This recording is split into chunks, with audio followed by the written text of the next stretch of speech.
The script sat on the table like an unopened letter from the future. It was 1993, and John Travolta stood at a crossroads. His Malibu home glowed with warm California light, but inside him, storm. The man who had once ruled the screen with the raw electricity of Saturday Night Fever and the sugary charm of Grease had become, as one magazine cruelly put it, a relic of polyester past. Offers still came, sure, but they were dry, safe, forgettable. Studio comedies that forgot to be funny. Roles that didn't see him, only his shadow. Then that script arrived. Its title was strange. Its structure, nonlinear. Its dialogue, raw, pulpy, and darkly hypnotic. Pulp Fiction. Written by a cocky young director with a video store past and a gift for cinematic rhythm named Quentin Tarantino. Travolta read the first 10 pages, then the next 20, and didn't stop. Vincent Vega was unlike any character he'd played. A washed-up hitman with a thing for foot massages and European fast food. Cool, mysterious, and funny in a way that didn't try to be. It was the kind of part that could wake up a dormant career. But then, the fear crept in. Hollywood had changed. The studios liked safe bets. And Pulp Fiction? It was chaos. Characters died mid-story. Timelines jumped. The script didn't beg to be liked, it dared you to keep up. His agents weren't thrilled. "It's too weird, John," one said, flipping through the pages like they were contaminated. "There's a scene where a guy gets, violated in a pawn shop." Another agent scoffed, "Do you want this to be your comeback?" Then came the offer for The Devil's Throat. A glossy thriller with a predictable arc, a big paycheck, and a co-lead role with Gene Hackman. John hesitated. Tarantino's project offered a tenth of the money. It was indie, gritty, and unproven. The other was shiny, familiar.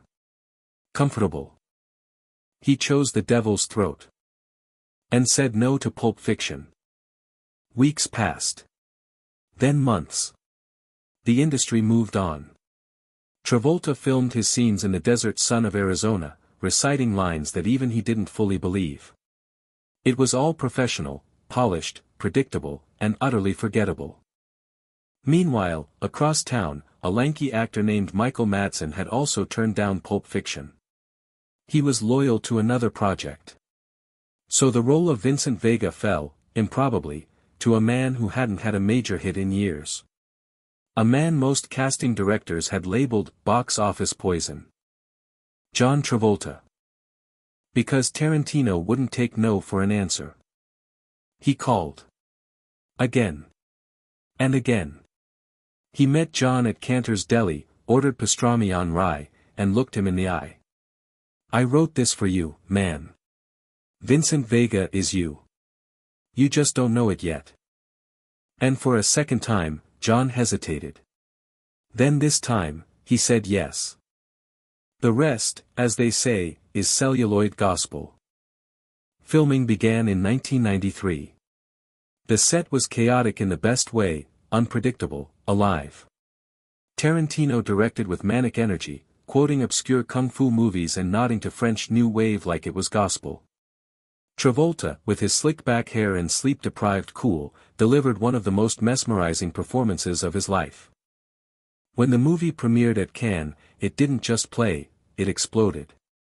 The audience leapt to their feet, shouting, clapping, laughing. Travolta stood in the back of the theater, stunned. For the first time in over a decade, he was back. When Oscar nominations were announced, Pulp Fiction racked up 7. Travolta earned a nod for Best Actor. The comeback was complete. But this story could have ended differently. Because what most people don't know is this. Travolta said no twice. Once in fear. Once in faith.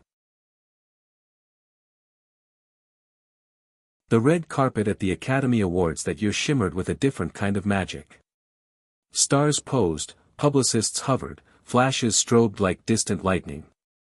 And in the middle of it all stood John Travolta, not the man people remembered from disco dreams, but a resurrected force of nature. Calm. Grounded.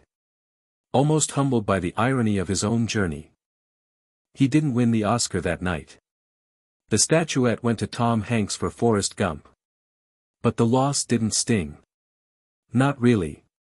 Because the true reward was already his, the return of relevance, the restoration of identity, the reclaiming of a voice he thought Hollywood had muted forever. But let's rewind again. Because there was another no. A more haunting one. Years later, another script came. It was different from Pulp Fiction, smaller in scope, quieter in tone. A drama about obsession, madness, and transformation. A role that demanded vulnerability, physical change, and a descent into something primal.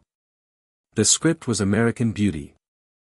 Sam Mendes, a theater director making his film debut, had Travolta at the top of his list for Lester Burnham, a man facing a midlife crisis so stark it borders on tragic comedy. Mendes admired John's layered performances, his ability to shift between charm and melancholy. But John passed. He read the script. Admired the writing. Respected the character. But there was something in him, a hesitation again, the whisper of fear, or maybe pride. The role required surrender. And at the time, he wasn't ready. The part went to Kevin Spacey. The film won 5 Oscars. Best Picture. Best Director. And yes, Best Actor.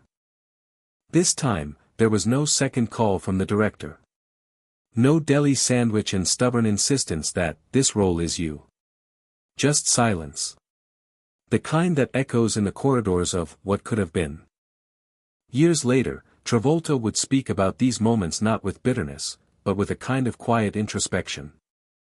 Sometimes, he said in an interview, you say no because you're afraid. And sometimes you say no because you just don't see it, yet. The hardest thing in this business isn't rejection. It's regret. He paused. Thought. Smiled. But regret can be a teacher, too. And it was. Because while Travolta may have missed American Beauty, he continued to evolve. He took on Primary Colors and earned another Golden Globe nomination. He danced again, this time older, wiser, in Be Cool. He became, to a new generation, the face of action in Face/Off and Swordfish. And later still, the haunted presence in The People vs. O.J. Simpson, American Crime Story, which earned him an Emmy nod. His career was not a straight line. It was a mosaic of near misses and miraculous rebounds. But the lesson remains. In Hollywood, every script is a doorway. Some lead to glory. Others, to ghosts. And in the quiet moments between takes, between roles, between decades, Travolta, like so many actors, has had to live with both. There's a quote often attributed to Orson Welles, a film is never really finished, only abandoned. In John Travolta's case, you might say, a career is never truly over, only waiting to be rewritten. Because when he said no, and watched Oscar Gold slip past, he also learned something far more valuable than a statue. That sometimes, the greatest role you'll ever play is the one where you find the courage to try again.